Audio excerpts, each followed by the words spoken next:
All right, we are getting a thumbs up from the back of the room here. So as folks come in from their very warm lunch out on the lawn, I hope everyone is enjoying the air-conditioned room, but it's about to get hot in here because we're gonna have a conversation about a really important critical topic, turning support data into executive insight. I'll be hosting today's panel. My name is Ryan Nichols. I'm a partner at DYDX Capital, spent a lot of years in this space, most recently as Chief Product Officer at Service Cloud over at Salesforce. Prior to that, Zendesk, spent 20 years helping companies connect with their customers. So this topic of today, I think, there's never been a more important time to have it, and we couldn't have a better panel for this conversation. I'm gonna let my guests introduce themselves, but I'm just super excited to have Sowmya from HubSpot, VP Revenue Operations, and Vijay, partner at Ernst Young for AI and data. Just a perfect set of practitioners to be talking about this topic of support data in the executive suite. So maybe let's start, and I'll start with you, Sowmya. Just why is this even a topic? Like, why does support data belong in the executive suite? Maybe you could tell us a little bit about yourself and your background and then answer that question. Yeah, definitely. Hey everyone, I'm Sowmya. I lead the strategy and operations for the post-sales. I know I heard a lot about how we shouldn't say post-sales, but I support everything that happens after a sale, including expansions, so I don't know what to call it. Prior to HubSpot, I was with Informatica. I was a long-timer there, 15 years. I started off my career as a support engineer, so this is very near and dear to my heart, and excited to be here. Okay, so why does support data belong in the executive suite? I would say there's a fundamental disconnect between how executives traditionally view support versus the other functions. When you think about all of the other functions, sales have like pipeline reviews, customer success have, let's say, revenue forecasting, product have usage adoption reviews, product roadmaps, etc. But when you think about support, it traditionally becomes SLA, CSAT, all of the operational stuff which doesn't belong, let's say, at the strategic level. And I think in today's world, the most leading indicator, I'm an operations person, I'm going to be talking about leading and lagging indicators a lot. So one of the most important touch points customers have is actually support. That is 60% of, like when we think about HubSpot, 60% of our interactions that customers have are with support. And if you are not leveraging That's interesting. So that's HubSpot internally. 60% of the interactions HubSpot has with its customers are via support. Are via support. Yeah. And if you're not leveraging the wealth of data that these interactions bring, customers are going to tell you when they're not happy with service, they're going to tell you when they're not happy with product. And if you're not mining this data, which AI has made so easy, I feel like you are missing out on a big opportunity. It's probably 60% of the volume, but 90% of the honesty, that is right? 90% of the value. So that is true. So Vijay, is this what you're hearing as well? You work with so many incredible customers at Ernst Young. Tell us a little bit about your background and your point of view on this topic. Yeah, no, absolutely. Happy to be here. Hello, everyone. Name is Vijay. I sit within our AI and data practice at EY, and I lead advanced analytics for EY for the Americas. And my background has been in building CRM solutions and doing a lot of order to cash and supply chain transformations in my past life before I took on this role. So very familiar with the core sales, service, support, success processes and the challenges that come with it. And I agree with what Sowmya shared. A lot of times, I think you heard this from the previous panelists too, if you look at metrics like NPS or CSAT, they tend to be lagging indicators, like she said, and support has probably been one of the richest sources of data for a lot of clients, and it is consistent with the industry in terms of what Sowmya shared, where the majority of the interactions happen in support more than in sales or any other area. So it's a gold mine of data, and the correlations that you can make with support data with outcomes that your executives care most about is of the highest potential, because a lot of times clients will tell me our NPS score has gone up 10 points or our CSAT's gone up 10 points. But what does that really mean? Has it gone up with your most valuable customers? Has it gone up with customers that are most likely to churn? Which customers have really given you a better NPS score and CSAT score? And who from their organization really responded to the survey you sent? Was it the end user? Was it an executive? Was it the purchase department, procurement person? So all of those factors start to really unravel where that data is actually leading you to in terms of your outcomes. So support, on the other hand, is more consistent. There's a very strong correlation between poor support experience and customer churn. There's a very strong correlation between lower support tickets and higher product adoption.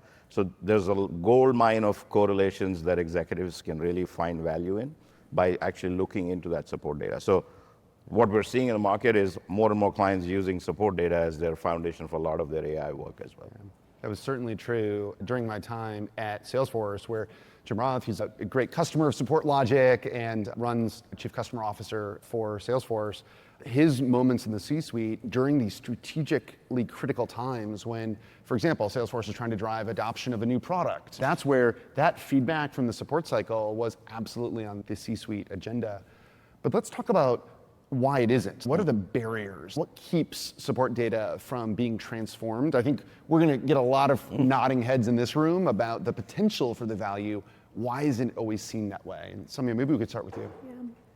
I would say, when I think an analogy that comes to mind is, I try to talk in my native language with my son, and he doesn't understand it. Like, he responds to me in English, and I talk to him in Tamil.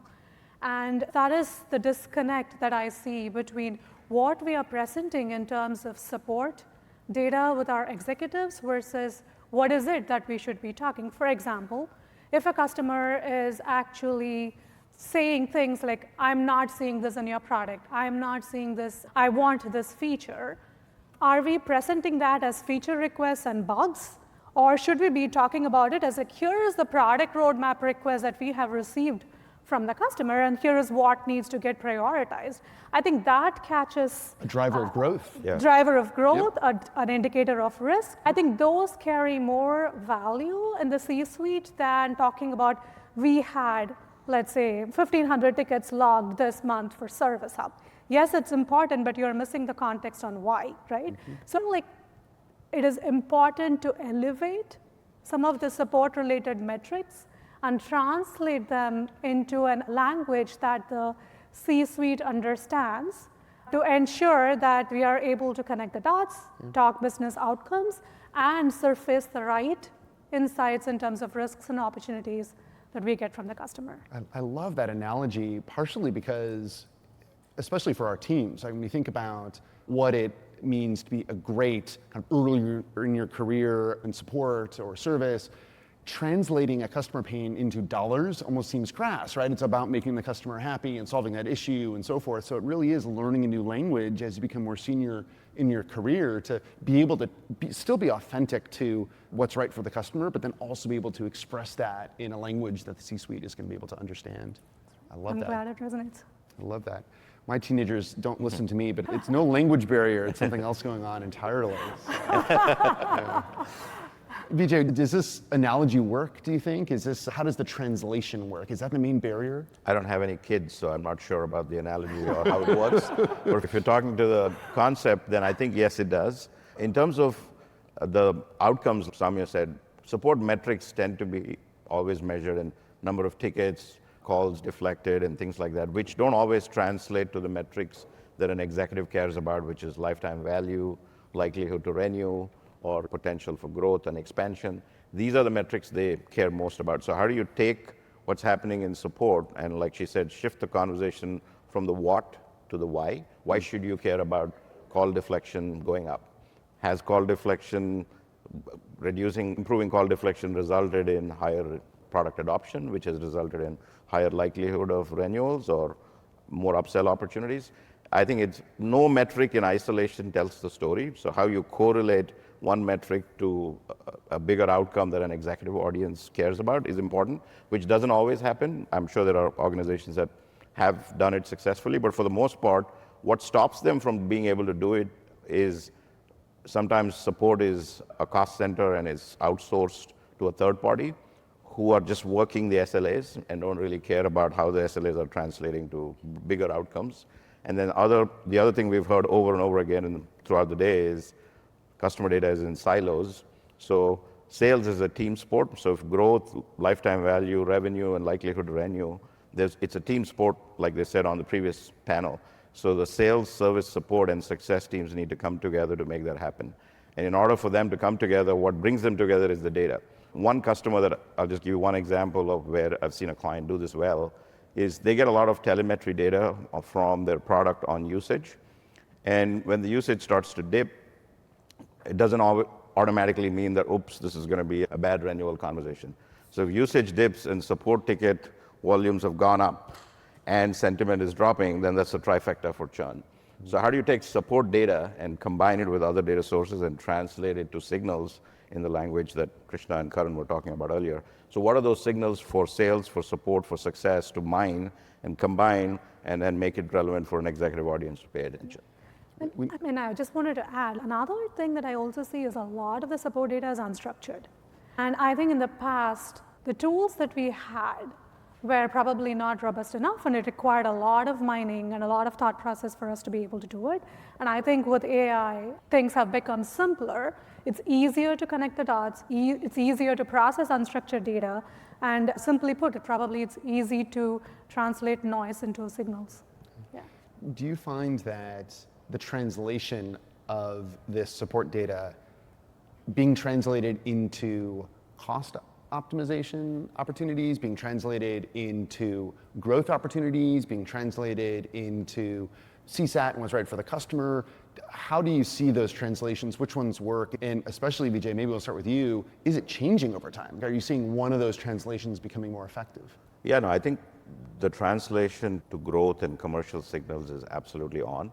I know a few of our clients have tried to get their support people to become sales agents and try to pitch on every sales support call. That hasn't gone so well for a lot of clients, just because context is important in terms of how you and who you're speaking to and are they the right decision maker. So you don't want every support person pitching to an end user that has no agency to make a call on an upsell or a cross-sell. The transcription and how it translates into actions and workflows is something we've seen more and more clients do. So as an example, going back to that telemetry example, if you have data coming from your telemetry that's signaling lower adoption and lower feature on uptake, then there's a workflow that we've seen, that unstructured signal translating into an action in Jira for customer success to organize an enablement session or a conversation. So that's one scenario. The other scenario is high usage and low support tickets and potential hitting thresholds is a signal for sales to go and say, hey, we've seen that you're hitting the ceilings of what you've bought from a consumption standpoint. Is there anything else we can do to enhance your experience? So it's translating those signals into the actions for the right teams in the system of action for them is something we've seen a lot of clients do. Now with agentic, how can you automate some of those? I'll give one last example on that, and I have a client that has in the CCaaS and UCaaS business is able to see how many missed calls their clients are having, and they're able to actually quantify that on an average day you have these many missed calls during working hours and these many post-working hours. And if we were to put in an AI receptionist as an example, then you could cut your call volume, missed call volume significantly, and the ROI kind of speaks for itself. In that scenario, you don't even need a salesperson to go and pitch it. The data is there, you can just send an email and it justifies itself. So we've seen the progression from triggering workflows and having people act on it and have a human call to sometimes the case is ROI is so obvious that you don't even need a person to call. You can actually automate the whole process. Completely. Interesting. Sowmya, how about for you? Do you find you've got revenue in your title, you own expansion? Do you use support data to tell cost stories, or is it always about growth? Yeah, I will tell you a small story before I jump into that particular question. I joined HubSpot 3 years ago, and when I joined HubSpot, as luck would have it, that's when the market turned.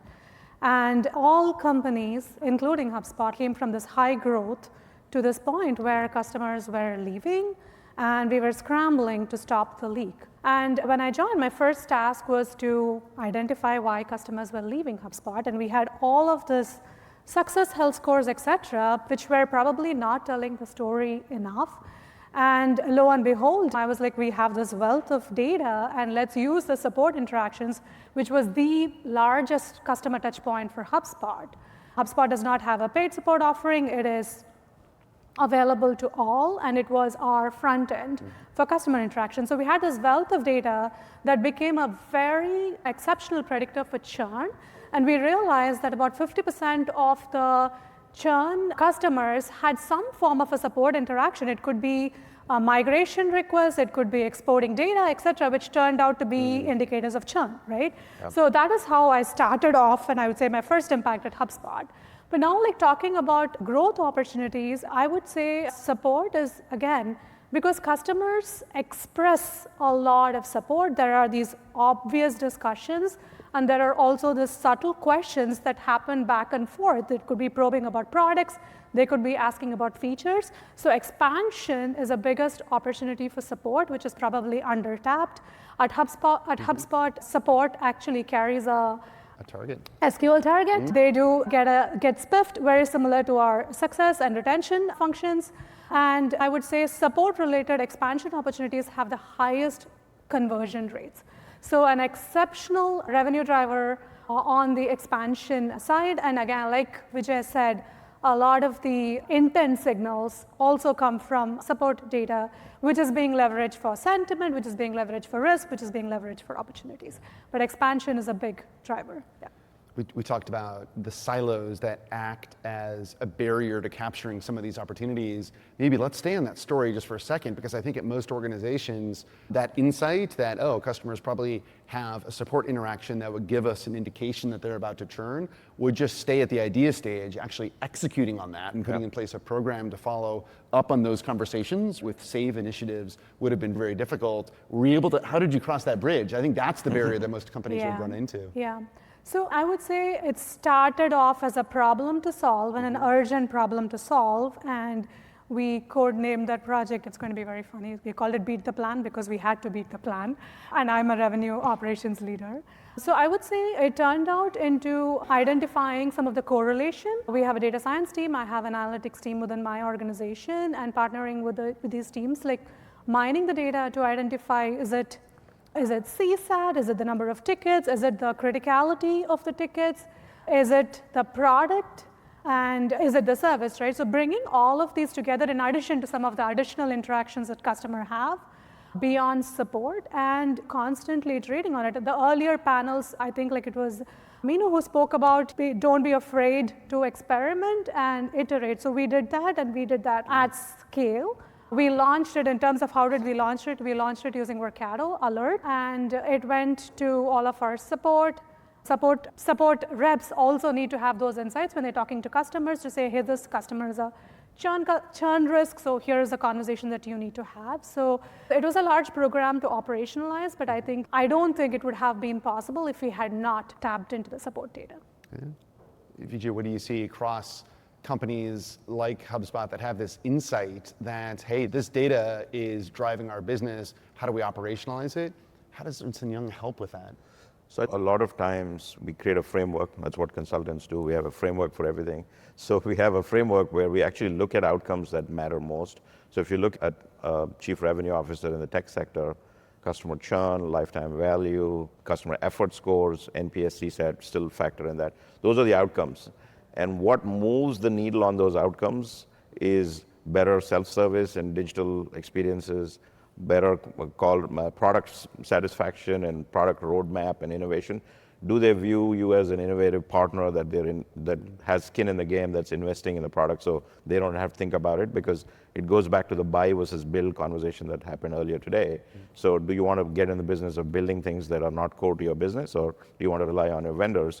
But do you rely on vendors that actually have the roadmap and the innovation mindset to continue to scale the product to meet your needs? So we put all of these factors in the framework, and at the intersection of the outcome and the driver, whether it's digital experience or product roadmap, is the question, the exam question that executives want to answer. So is there a correlation between better digital experiences and self-service and lower customer churn, more higher call deflection? So we start to put those questions together. So a lot of times we take all of that interaction data, use this framework to build those correlations, and those correlations are what dynamically surface in the executive views for our senior clients. So then that starts to give them more handle on what is really moving the needle for them, and are they on top of all the things that matter the most. I guess what I really want to push on is the then what. So great, the dashboard's telling you there's an opportunity. Right. Operationalizing that requires breaking down these silos. Absolutely, and when you build that framework with all those outcomes and the questions, very quickly you start to realize, are you even collecting the right data to be able to answer these questions? And then where are the gaps in your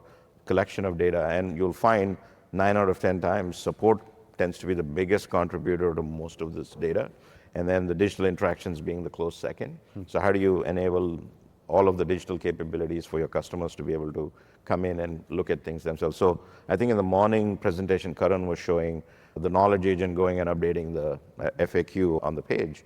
I think it was for NICE, if I recall it correctly. So does updating your knowledge articles result in fewer calls in those areas that you've updated? So it's that correlation, it's that connecting the dots between the data that really starts to open their eyes in a lot of our client conversations and plug the gaps in what they're not collecting. Now, this is a big reason why I shifted from builder to backer, moving into investing. I invest in early stage startups that are focused on solving these problems, right? That every customer I met with at Salesforce would have some problem with adopting AI in the way that they wanted to that rhymed with data, right? It was either their conversational data, their knowledge data, their operational data, and connecting those silos together was inhibiting what they wanted to do and solving those problems. I think there's just a tremendous amount of opportunity. Let's get specific on a particular piece of support data that maybe you think is underappreciated or doesn't get into the executive suite enough. Is there one metric that you'd call out, kind of something that's a favorite, an unsung hero? I can go first. Effort is one thing that comes right up the list for me because effort's obviously a leading indicator for churn in most cases. So how often does a customer, I have a client that has the most complicated onboarding process for new customers. So the time it takes them to schedule an onboarding, go through the onboarding, and then figure out how to then use the product is such a barrier to adoption and usage, and that effort score is always very high and almost always results in either a non-renewal of the contract or a churn situation. So for me, effort is... Do they measure that as time, or what's the effort score? It's a good question. A lot of times, effort ends up being unstructured data analysis of conversations and ticket and chat data. And from that, it's words that describe it. It took me an exceptionally long amount of time to do this, or it took me too many clicks to get in. So you interpret the data and read between the lines through NLP. And it's mostly indicative of time and a number of calls or number of clicks. That's typically how we would translate that. I love that. Effort is an unsung hero. I would agree with Vijay, definitely effort. I think at HubSpot we call it slightly differently. We call it pain value index. It is actually the amount of, slightly different when you think about effort, but it could be the same as well. Like it really depends upon the complexity of using the product. It could be interacting with your organization. It could be reaching your outcomes. So pain value index is something that we measure for our support interactions, and that is something that we bubble up to the product organization, we bubble up to the C-suite. It's similar where that's an aggregation of a number of different kind of underlying metrics that you kind of represent as a pain But score. you are able to say, is the pain value index higher for this particular customer because of product issues, because of service issues, because of missing something that they expected, not reaching outcomes fast enough? Definitely that is one. I think it is the same as effort score. We don't call it that. It makes it much more acute. Effort almost sounds like it could be good for you. Like it's good for you. Put in a little bit of effort. Pain, that just puts the nail right in the head. Yeah. And the other thing that I would say is like the expansion. So I think the expansion intelligence, I don't think it bubbles up enough. When we talk about expansion, we most likely attribute it to like marketing SQLs or success or renewal related interactions. But I think the amount of how fast leads get converted when it comes via support, I don't think it gets enough attention as it should. Yeah. I love, back to speaking the same language, I love the idea of, support is actually creating leads and speaking the language of leads, which it's very easy to imagine that being like, oh, that's extra time, it's extra clicks, we're trying to reduce handle time, not add to it. Why go through the effort of creating leads? It's speaking the language of your sales team. It's how you're going to be able to measure the impact you have on these things. And I will also add one more thing, like another thing that we have done like in recent times, Ryan, is actually automating an SQL based on the customer interactions, because again, like deflection is a completely, I think every organization is using AI for deflection, but using AI for automating an SQL, you don't need a support rep on every single occasion to actually generate a lead. You have all of the signals and all of the questions that customer is asking, you learn from it, and you are able to auto-generate an SQL and route it to the right folks to close, and maybe over time, who knows, automatically close them as well. So I think that is another thing that we are actually currently piloting. Early results are quite promising. So I would say, yeah, those kind of things definitely get the C-suite attention for sure. It's an example of what we heard from Krishna this morning of a ambient agent that's working in the background. Creating leads based on support conversations seems like a great one. Ooh, okay, let's close here with some advice. If I'm here in the room and I am struggling, right, to bring support data into the executive suite, it's not happening today, what advice would you have for me? And why don't we start with you, Vijay? Sure, yeah.